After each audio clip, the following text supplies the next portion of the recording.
இன்னைக்கு இவ்வளவு பிரச்சனை இருக்குது. முஸ்லீம் தீவிரவாத இயக்கங்கள், பயங்கரவாத இயக்கங்கள் வளர்ந்துகிட்டே இருக்கு. தொடர்ந்து ஏதாச்சும் பண்ணிட்டு இருக்கான்னா இதுக்கு முதல் காரணம் காங்கிரஸ்காரன் தான்.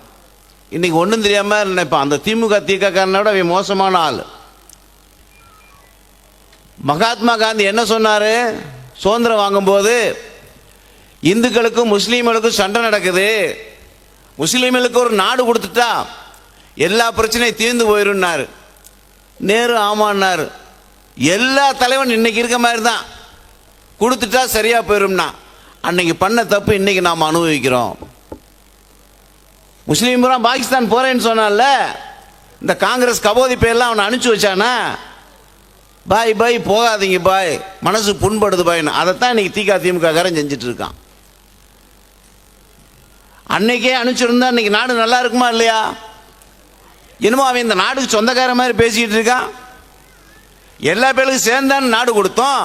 கோயம்புத்தூரில் உள்ள முஸ்லீமு, திருநெல்வேலி, தூத்துக்குடி, தஞ்சாவூர் எல்லா பேருக்கும் சேர்ந்தான் நாடு கொடுத்தோம். அதை ஒரு கட்சிக்காரன் கூட சொல்ல மாட்டேங்கிறான், ஒரு டிவிக்கார கபோதி கூட சொல்ல மாட்டேங்கிறான். டே, இந்த நாட்டில் நீங்கள் இருக்கிறதே ஓசியில் இருக்கீங்கடா, ஓசி பயல்களா.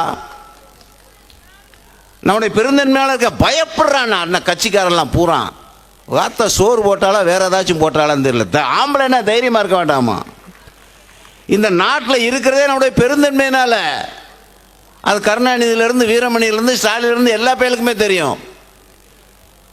பிரச்சனை இருக்கக்கூடாதுன்னு சொல்லி தான் நாடு கொடுத்தோம். அப்போ போய் தொலைய வேண்டிதானே. ஆனால் போனவனை கெடுத்தான் ஜவஹர்லால் நேரு. அந்த ஆளுக்கு பேர் என்ன தெரியுமா? மனிதருள் மாணிக்கம். விளக்கு மாத்துக்கு பட்டு குஞ்சம்னு பேர் வச்சு கூப்பிட்டா எப்படி இருக்கும்? எல்லாரும் போனா சேக்கப்துல்லா பொண்டாட்டியும் போயிருமான்னு கேட்டார். ஆமாங்க, போய்த்தான் ஆகணும் அப்படின்னு. வேண்டாம் வேண்டாம், கொஞ்ச நாளைக்கு இருந்துட்டு போங்க. எப்படி தலைவர்கள்லாம் பாருங்க. நம்ம நாட்டில் சுதந்திரம் வாங்கினா முழுசாக வாங்கியிருக்கணுமா இல்லையா? அரை குறையாக சுதந்திரம் வாங்கிட்டான். பார்த்தான் பாயெல்லாம், ஆஹா எழுச்சா பயலுக்கு நிறைய பேர் இருக்க ஊர் இந்த ஊர், இங்கேயே நம்ம பொழப்ப ஓட்டிக்கலாம் அப்படின்னு. 1920 மகாத்மா காந்தி ஒத்துழையாமை இயக்கம்னு ஒன்று கொண்டு வந்தார். எல்லாரும் போய் கேட்டான் காந்திட்ட, அப்படின்னா என்ன ஏன்னு கேட்டான்.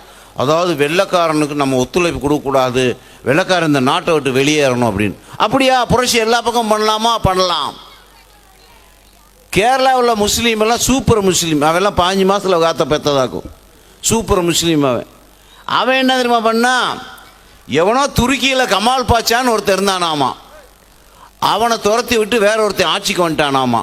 ஆட்சிக்கு உட்கார வச்சது யாரு? பிரிட்டிஷ்கார, வெள்ளைக்கார கிறிஸ்தவன். அவனை வெளியேற்றணும்னு சொல்லி முஸ்லீம் எல்லாம் போராட்டம் பண்ணுறான். அதுக்கு நம்ம இந்துக்களை கூப்பிட்றான் போராட்டத்துக்கு வாங்கன்னு. நம்மளுக்கு ஒன்றும் புரியல.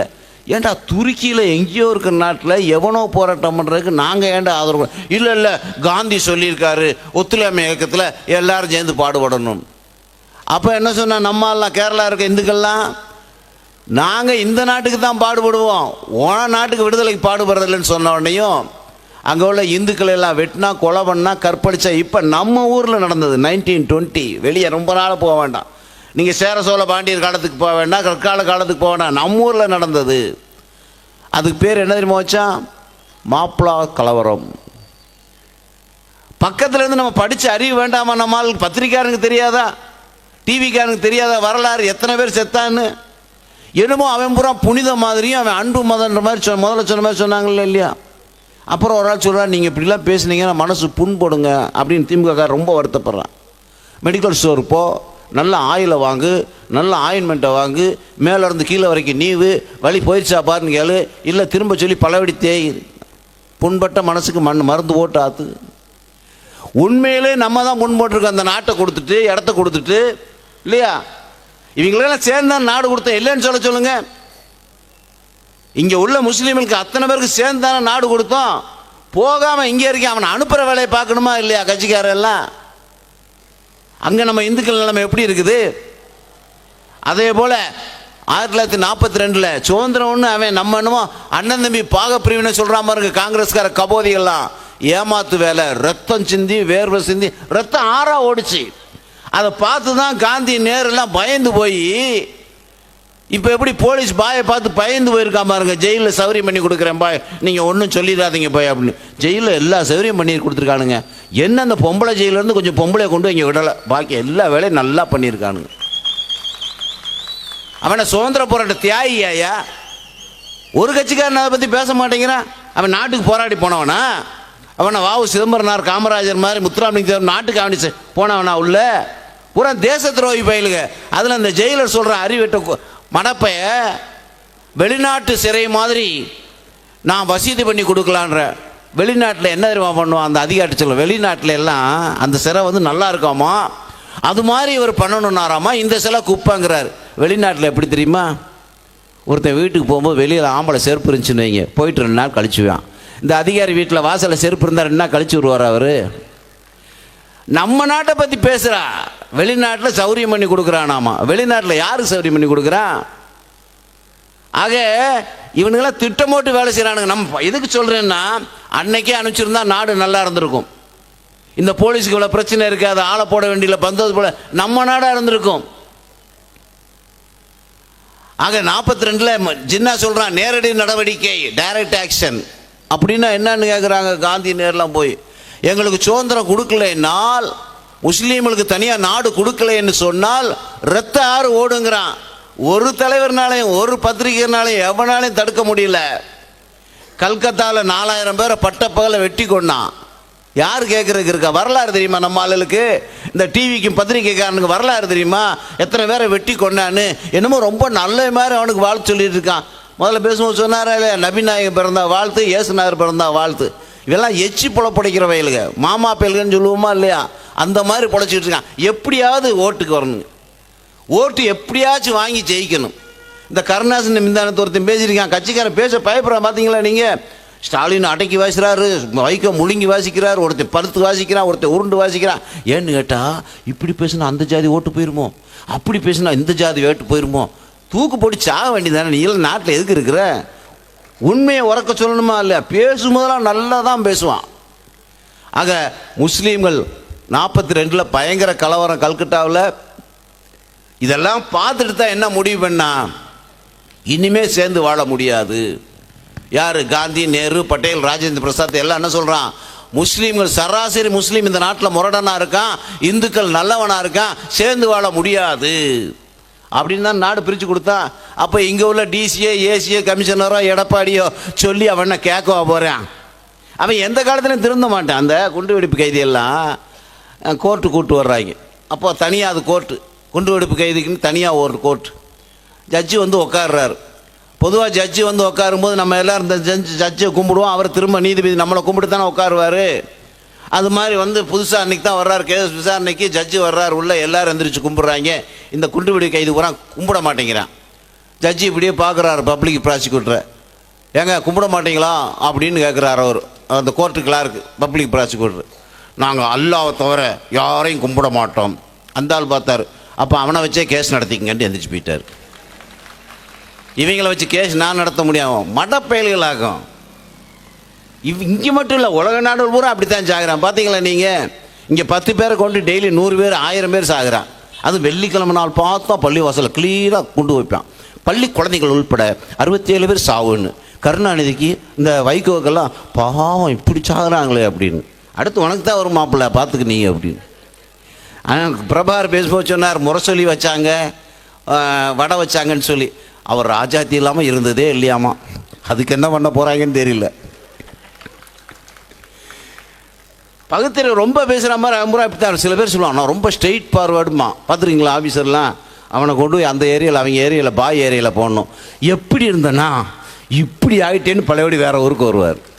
உண்மையை பேசணுமா இல்லை? இவெல்லாம் அந்த நாட்டில் நம்மளுடைய ஓசியில் இருக்கிறானுங்க பாயெல்லாம். சொல்கிறதுக்கு ஆள் கிடையாது. சொன்னால் அவன் நல்லா கேட்டுக்கிருவான். ஆனால் அவனுக்கு அன்னைக்கு எப்படி காங்கிரஸ்காரன் மடத்தனமாக இருந்தானோ அதே மாதிரி இருந்தோம். அன்னைக்கு காந்தி சொன்னார், என்ன சொன்னார்? இந்து முஸ்லீம் பாயி பாயி